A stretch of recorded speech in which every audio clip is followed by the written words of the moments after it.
The story is true. Chet and me had been riding circle on the XIT ranch south of Silver Lake. It was now fall, and the last load of calves had been loaded out and the cows turned out on the winter range. The boss rode up and said, "Boys, I'm going to need somebody to chop ice to water the cows." I signed right up, and old Chet said he got word that his mother was sick down in California and he'd like to go see her. Now, I know that his mother lived in Mississippi, but I wanted to give him away. Well, Monday morning I drove him out to the highway, and we sat there rolling smokes and drinking beer till he saw the Trailways bus come, and Chet stepped out and flagged it down and was off to California, and I was off to the XIT. It wasn't too bad a winter. Never had any long cold spells, made the ice too thick on the ponds, and the creeks kept running. Along in February, we got a card from Chet saying he'd be home on March 15th. Could I pick him up at Lakeview? I went down the night before and was at the station when the bus pulled in. There was old Chet with a big smile, and he had kind of a high-toned woman on his arm. You know, the kind of a woman that wears stockings instead of socks, and white gloves and makeup and a little round hat.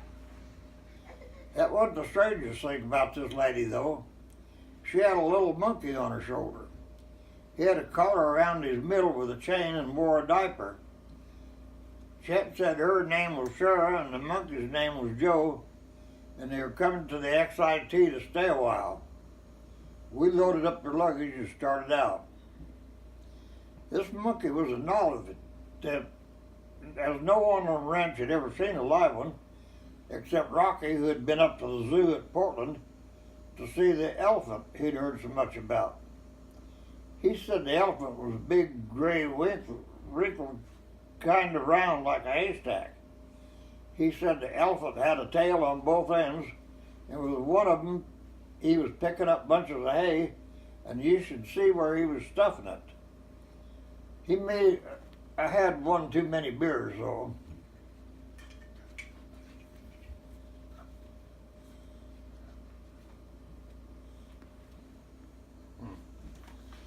The monkey was a big hit with all the boys, and even the boss's wife was fascinated by the little fella, and in a few days she made him a little vest and a pair of chaps, and he looked real smart. She had him a hat too, but he wouldn't keep it on. He sure was some lucker. It wasn't long before word got around that the XIT had a new hand. A couple of the boys were talking about him at the water hole up in Bend, and the bartender saying if we could bring him up on Saturday afternoon, he'd stand around the drinks. Saturday we loaded up the truck with Chet, Sarah, and Joe up front and headed for Bend. Little Joe was sure a big hit, and quite a few gathered to see him running up and down the bar showing off.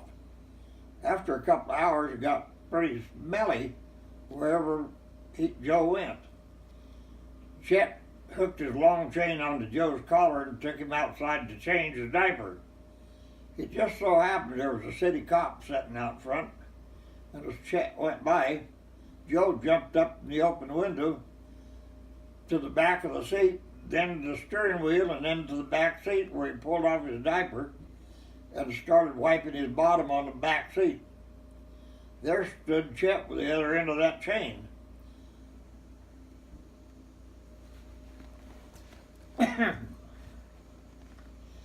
This cop, having no sense of humor, arrested Chet and Joe both and sped off down to the Bend jail. When Sarah got word that what had happened, she was furious. She stormed down to the jail, bailed Joe out, and left Chet there and caught the next bus to California, never even picking up her clothes at the ranch. The rest of us boys chipped in and bailed Chet out Monday morning. We sure missed Joe. Chet and me took a job riding line from the line shack up north at the end of the XIT. When we got in the shack, we found it already occupied. A big pack rack had moved in and rearranged everything loose. I don't know where he got his marble, but at night he'd roll something full length of the attic and back.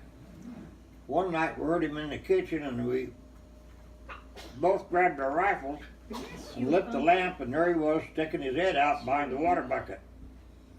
We both fired our 30-30s, and while we got the rat, we also hit the water bucket and blew a hole in it you could stick your fist through. A few nights later, Chet went up to the outhouse carrying the lantern. The outhouse walls were lined with cardboard to keep out the wind, and lots of reading material was on the bench. I heard a lot of shouting and calls and went to help, and when I got outside the outhouse, it was all aglow, and Chet was trying to run with his pants down around his ankles, hobbling him. There was nothing we could do since the water bucket had a hole in it. We each rode a different direction along the fence each day, pushing the cows away from the fence and looking for breaks in the line and tracks where any cows had went through. I found some out one day, and Chet came to help me get them in and fix the fence. On the way back, Chet says, "Don, what do you think was the most amazing invention in the 20th century?"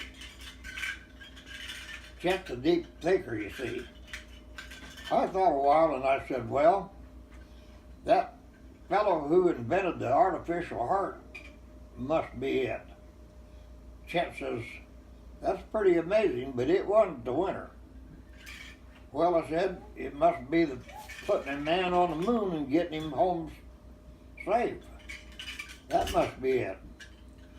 Nope, Chet says that was amazing, all right, but the most amazing invention in the 20th century was the thermos bottle. You put something in it hot, and it keeps it hot. You put something in it cold, and it keeps it cold. How it know?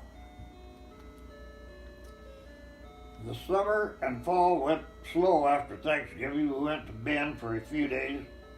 We were sitting in a bar one night, and Chet had been quiet for a couple of days. Finally, he says, I figured out how to get room and board to stay warm all winter. Just follow me. We went out and started down the street, and Chet had picked up a brick. When we came to a jewelry store, Chet hauled off and threw that brick through the window, and then sat down and hauled the glass. The alarm went off, and I took off running as hard as I could. In only minutes, the police were there and arrested Chet, and he didn't put up any fuss. I went to court the next day to see how this was going to play out. The judge called Chet up to the bench and said, Chet, you didn't go into the store or steal anything or resist arrest. What were you thinking? Chet says, about 90 days, and the judge says done. And that was that.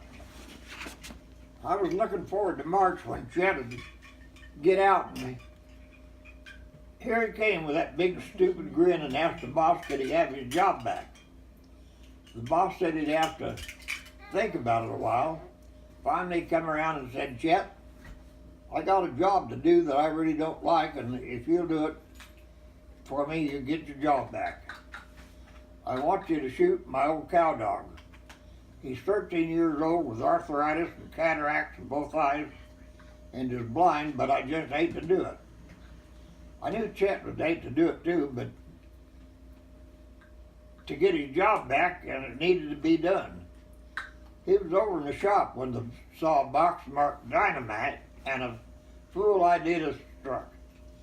He got a stick and put a short fuse in it, called this old dog to him, and wired the stick to the dog collar.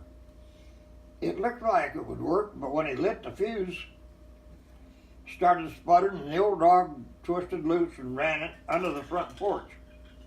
It blew the porch clear off and broke most of the windows. Chet's first job back was putting new glass in.